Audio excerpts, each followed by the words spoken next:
जैसे सुबह परख का विषय सीख रहे थे हम लोग, तो उसमें आप बताए कि बीमारी परख के लिए भी आती है, बीमारी सजा के तौर पर भी आती है। हाँ। जब एक व्यक्ति ठीक तरह से नहीं चलता है तो परमेश्वर उसके ऊपर सजा भी आने देते हैं। लेकिन कई बार सजा आती है लेकिन लोग उसको पहचानते नहीं, वो बोलते प्रभु मुझे बना रहा है। देखिए, अभी अच्छा सवाल पूछा है। बीमारी दो तरफ से आता है। एक है आपको परखने के लिए, प्रभु में आपको पक्का बनाने के लिए, आपके अंदर का मनुष्य का स्वभाव थोड़ा थोड़ा दूर करने के लिए। दूसरा, परमेश्वर का वचन आप समझा है, जाना है, फिर भी जानबूझकर पाप करते हैं सजा के तौर पर। जब सजा के तौर पर बीमारी आता है तो परमेश्वर के तरफ से संबंध टूटा हुआ होने के कारण अनुग्रह या फसल या कृपा नहीं मिलता। कृपा जब नहीं मिलता, फसल नहीं मिलता, अंदर में परेशानी रहता है। बाहर में बोलेगा परमेश्वर मुझे बना रहा है करके बोलेगा, लेकिन अंदर में परेशानी बढ़ता रहे, घबराहट भी आता है। लेकिन परमेश्वर आपको बना रहा है, आपको परख करके उसके समान बना रहा है। उस समय में हम पूछने के बिना प्रभु का अनुग्रह, प्रभु का फसल हमारे ऊपर रहकर एक तसल्ली महसूस होता है।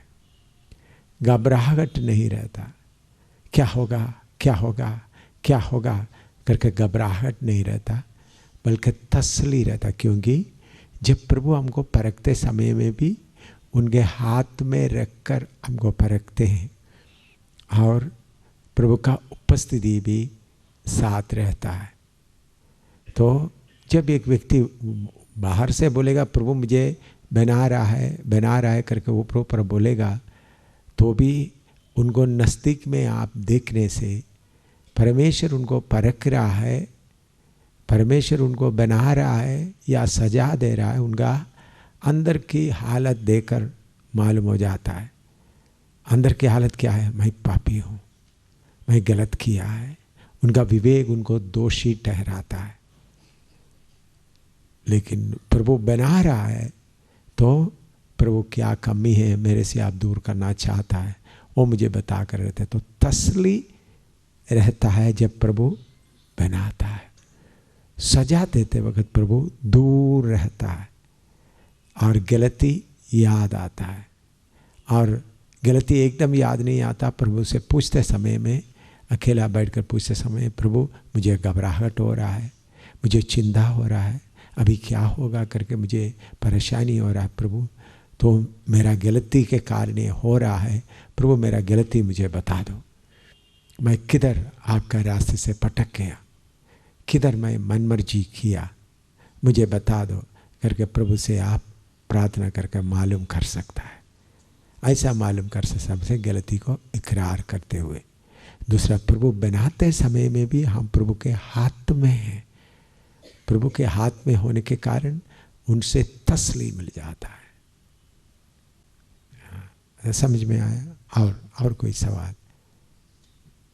जी, लेकिन अय्यूब का जीवन में देखते समय, उसका जीवन में भी जब परिवार उनका नाश हो गया, इतना समस्या बढ़ गया, उसके शरीर पर भी इतना समस्या आ रहा है, तो सामना करते समय उसके दोस्त लोग उसको आकर बोलना शुरू किया, तूने जरूर परमेश्वर के विरुद्ध पाप किया है, इसीलिए ऐसा हुआ।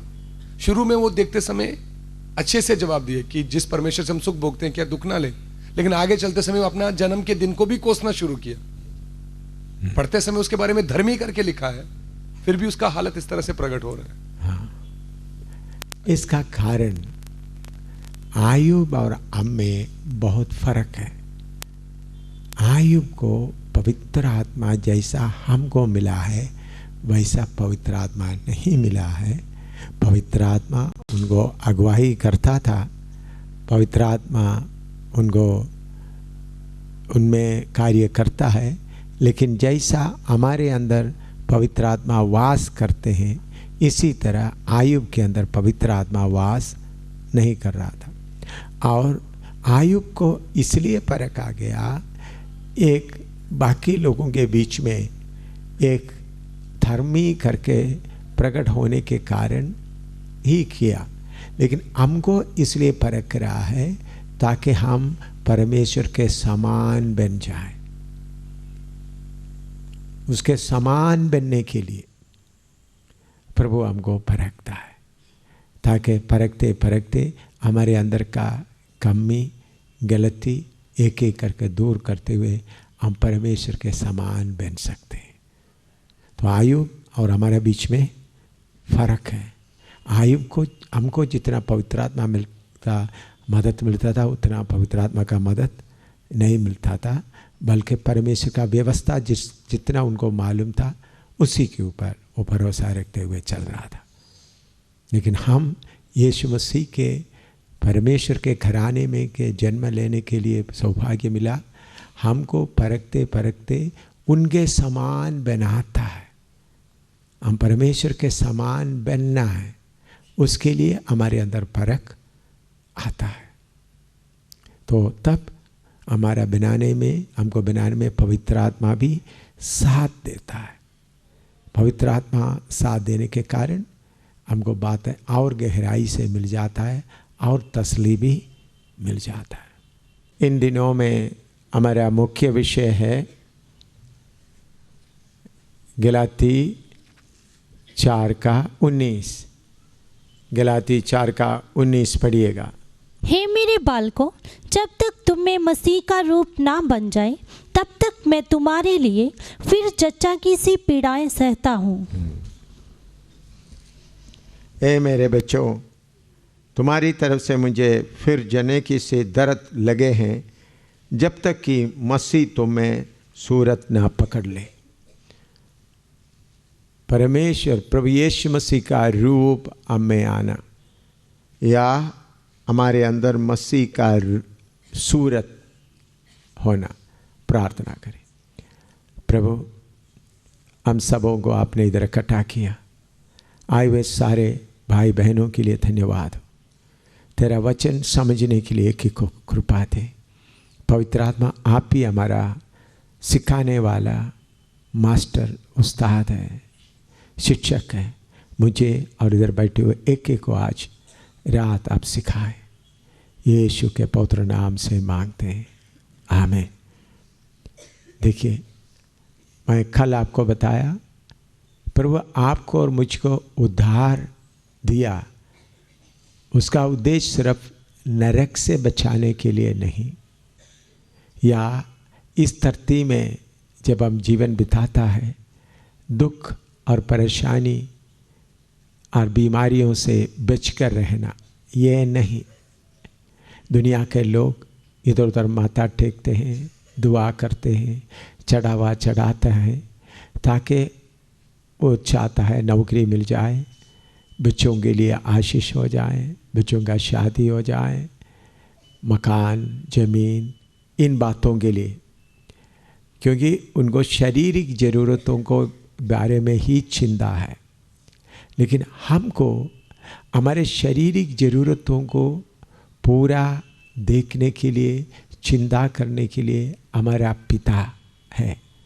कल मैंने आपको पढ़कर सुनाया, वो हम मांगने से पहले हमारे सारे ज़रूरतों को जानते हैं, उनको हमारे बारे में फिक्र है। हमारा परमेश्वर को वो हमारा पिता होने के कारण, लेकिन हमको उनके सूरत में, मसीह का सूरत या प्रभु यीशु मसीह का रूप हमें बनना है। हम इस दुनिया छोड़कर जाने के पहले उसके लिए प्रभु अलग अलग तरीके से हमको चलाता है। हमारे अंदर का मनुष्य का स्वभाव को दूर करने के लिए प्रभु अलग अलग तरीका इस्तेमाल करते हैं। आज सुबह हमने सीखा कि वो वचन भी पढ़े, यिर्मयाह नबी की किताब 20:12 पढ़िएगा। यिर्मयाह आज सुबह हमने पढ़ा है, लेकिन फिर भी कुछ लोग नहीं आए थे, उनके लिए उनको भी साथ लेकर चलना। यिर्मयाह 20:12 पढ़िएगा। हे सेनाओं के यहोवा, हे धर्मियों के परखने वाले और हृदय और मन के ज्ञाता। बस ए रब्बुल अल्फाज, तू जो सादिकों को आजमाता है और दिलो दिमाग को देखता है, सादिकों को आजमाता है, धर्मियों को परखता है, हमारे अंदर क्या क्या है मालूम होने के लिए प्रभु हमको परखता है। प्रभु को मालूम है हमारे अंदर क्या क्या भरा हुआ है, लेकिन जब तक मौका नहीं आता तब तक हम बुड़बुड़ाने वाले हैं, शिकायत करने वाला है, या अपने मतलब की बात के पीछे पड़ा हुआ है करके हम चिंता नहीं करता, हमको मालूम नहीं है। लेकिन जब परखते परखते आ जाते समय में ही ये बातें हमको मालूम हो जाता है, धर्मियों को परखते हैं। और इस आज इस्राएल के बारे में भी हमने सीखा। इस्तिस्नायात व्यवस्था विवरण 8:1-4 तक पढ़िएगा। इस्तिस्ना या व्यवस्था विवरण 8:1-4 तक। जो जो आज्ञा मैं आज तुझे सुनाता हूँ उन सबों पर चलने की चौकसी करना, इसलिए कि तुम जीवित रहो और बढ़ते रहो, और जिस देश के विषय में यहोवा ने तुम्हारे पूर्वजों से शपथ खाई है उसमें जाकर उसके अधिकारी हो जाओ। और स्मरण रख कि तेरा परमेश्वर यहोवा 39 वर्षों में तुझे सारे जंगल के मार्ग में से इसलिए ले आया है कि वह तुझे नम्र बनाए और तेरी परीक्षा करके ये जान ले कि तेरे मन में क्या क्या है, और कि तो उसकी आज्ञाओं का पालन करेगा या नहीं। उसने तुझको नम्र बनाया और भूखा भी होने दिया, फिर वह मन्ना जिसे ना तू और ना तेरे पुरखा ही जानते थे वही तुझको खिलाया, इसलिए कि वह तुझको सिखाए कि मनुष्य केवल रोटी ही से नहीं जीवित रहता, परंतु जो जो वचन यहोवा के मुँह से निकलते हैं उन्हीं से वह जीवित रहता है। इन 40 वर्षों में तेरे वस्त्र पुराने ना हुए और तेरे तन से भी नहीं गिरे और ना तेरे पाँव फूले। इधर में प्रभु परमेश्वर इस्राएलियों को कैसा 40 साल बियाबान में परखा। आप नक्शा देकर देखने से मिस्र से कनान देश में पहुंचने के लिए नज़दीक रास्ता है। 17 दिन या 18 दिन के अंदर उन लोग मिस्र से कनान देश में पहुंच सकते थे, लेकिन उनको कनान देश में पहुंचाने के लिए 40 साल लंबा समय लिया। प्रभु मूसा को बताते समय में मैं इस्राएलियों को दूत और शहद बहने वाला देश में ले जाना चाहता हूँ। मूसा को परमेश्वर ने ये नहीं बताया 40 साल मैं इनको परखूंगा। ऐसा मूसा को परमेश्वर पहले बता दिया तो मूसा तैयार नहीं होना था। मूसा को भी मालूम नहीं क्या क्या होने वाला है, इस्राएलियों को भी मालूम नहीं।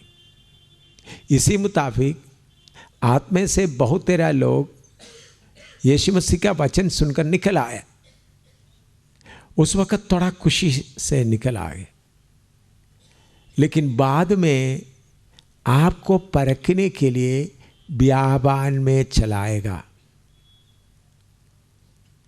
बियाबान में इसलिए चलाते ताकि उधर में अपना मनमर्जी का कुछ खा भी नहीं सकते, पी भी नहीं सकते, घास भी है ही नहीं, पानी भी है ही नहीं।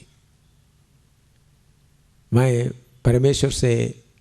परमेश्वर का वचन सीखते समय में प्रभु से बात करता, प्रभु बियाबान में ले जाने से क्या फ़ायदा है?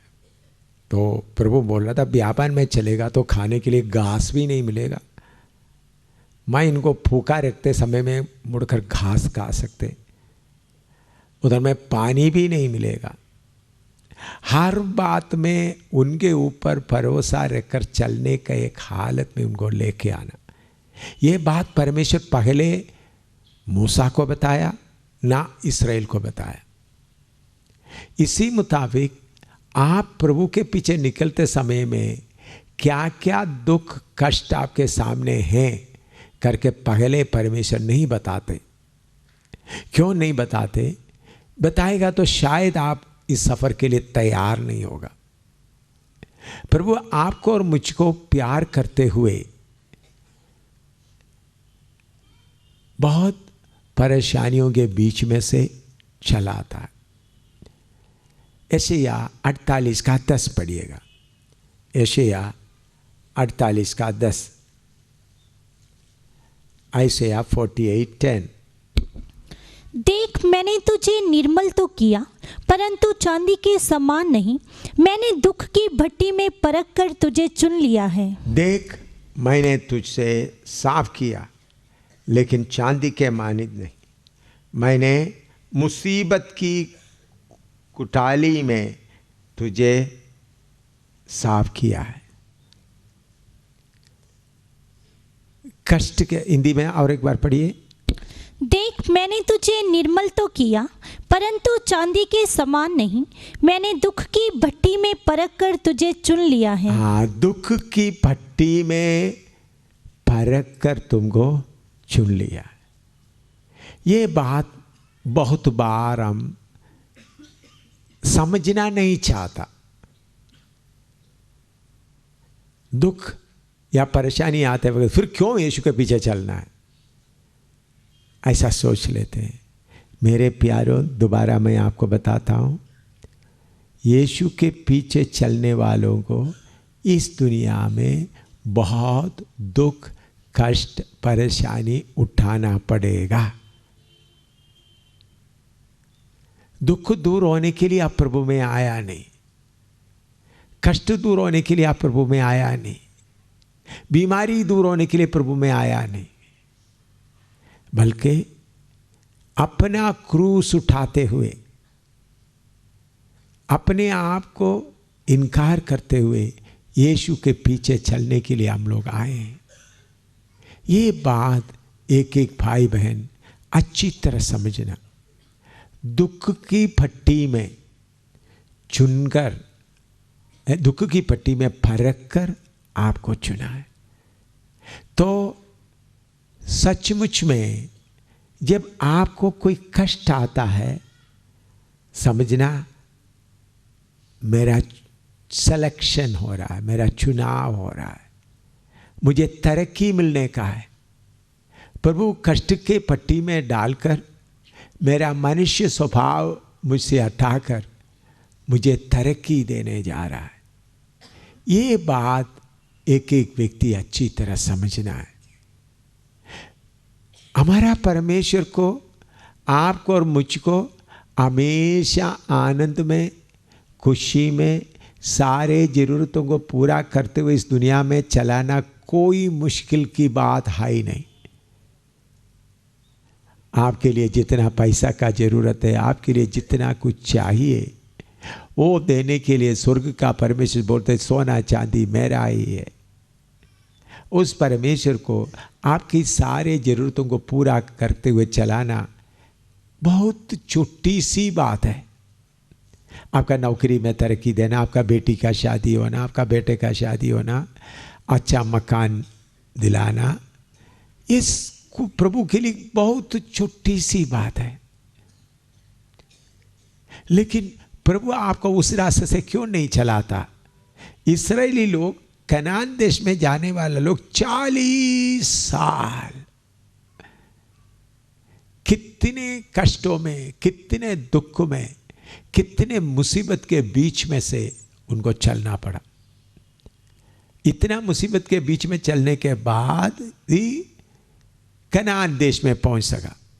आपको मुझको कनान देश नहीं, सियोन में, नया यरूशलेम में परमेश्वर के साथ सिंहासन में बैठते हुए हुकूमत करने के लिए, राजा बनकर हुकूमत करने के लिए प्रभु ने आपको और मुझको चुना है।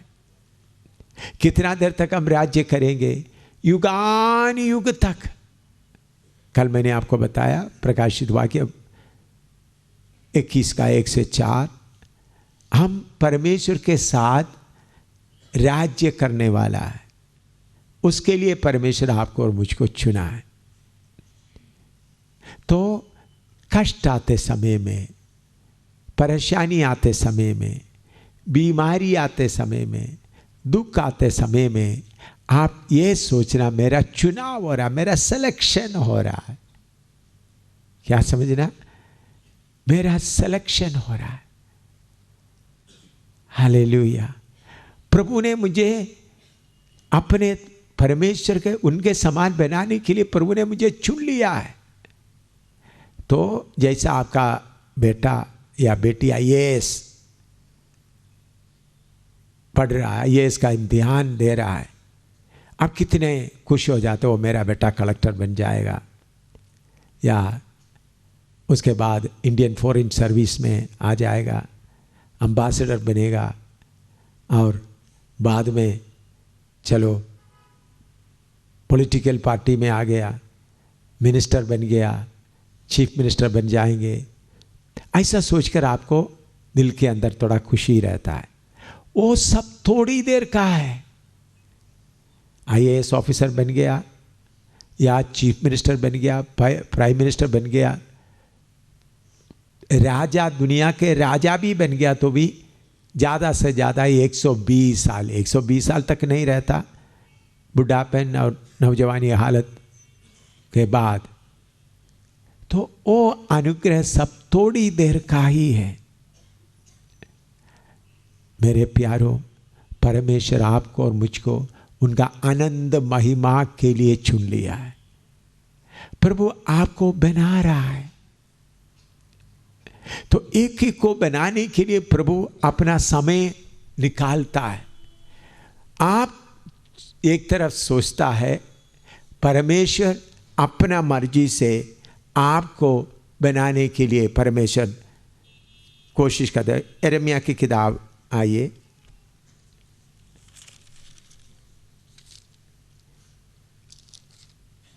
अठारह अध्याय उसका 1 से 6 तक पढ़िएगा। यिर्मयाह 18 का 1 से 6 तक। यहोवा की ओर से ये वचन यिर्मयाह के पास पहुंचा, उठ और कुम्हार के घर जा और वहाँ मैं तुझे अपने वचन सुनाऊंगा। इसलिए मैं कुम्हार के घर गया और क्या देखा कि वह चाक पर कुछ बना रहा है। जो मिट्टी का बर्तन वह बना रहा था वह बिगड़ गया। तब उसने उसी का दूसरा बर्तन अपनी समझ के अनुसार बना दिया। तब यहोवा का ये वचन मेरे पास पहुंचा, हे इस्राएल के घराने, यहोवा की ये वाणी है कि इस कुम्हार के समान तुम्हारे साथ क्या मैं भी काम नहीं कर सकता। देख, जैसे मिट्टी कुम्हार के हाथ में रहती है, वैसे ही हे इस्राएल के घराने तुम भी मेरे हाथ में हो। इधर में परमेश्वर यिर्मयाह को कुम्हार के घर में ले जाकर सिखा रहा है। उन्होंने एक बर्तन बना रहा था, उनके हाथ में टूट गया। उसके बाद उन्होंने अपना मर्जी से एक बर्तन बना रहा है। यह बात दिखाते हुए प्रभु बोलता है, तुम्हारे ऊपर पूरा अधिकार मुझ में है। हमको बनाने का पूरा अधिकार। तो आपको बनाने के लिए कितने कठिन रास्ते के बीच में से आपको चलाना पड़ेगा, कितने कष्ट के भट्टी में से आपको डालकर निकाल कर ले जाना पड़ेगा। अभी ये मकान इधर आपके सामने खड़ा है, सीमेंट इस्तेमाल किया है। आप थोड़ा सा सोचने से इसमें ईंट भी है, आप देखने से मालूम होगा ईंट भी। अभी ईंट को पूछे, भाई ईंट तुम्हारा गवाही थोड़ा बता दो। तो ईंट क्या बोलेगा, मेरा गवाही, पुराना गवाही बताने का इतना अच्छा नहीं है। वो क्या है, पहले मिट्टी में इधर उधर पड़ा था बारिश में, उधर से फिर उसको खोदा, मिट्टी खोद कर उसके अंदर का जड़ पूरा निकाल दिया, फिर पानी में अच्छी पानी डालकर अच्छी तरह पाव में दबाकर कुटा, और उसके बाद एक लकड़ी का फ्रेम में रखकर रूप बना दिया। रूप बनाकर धूप में रख दिया तो सूख गया। तब सोचा चलो मेरा तकलीफ सारे खत्म हो गया। उसके बाद क्या करता है, आप लोग ईंट का भट्टे देखे होंगे, सारे कच्चे ईंट को ले जाकर भट्टे में रखता है। रखने के बाद चारों तरफ से पूरा हवा निकलने का रास्ता बंद करता है, बीच में कोयला डालता है, आग लगा देता है। उस आग के बीच में ईंट रहते समय में उनको पूछना तुम्हारा गवाही क्या है। वो बोले कुछ भी मत पूछो, मैं खत्म हो गया।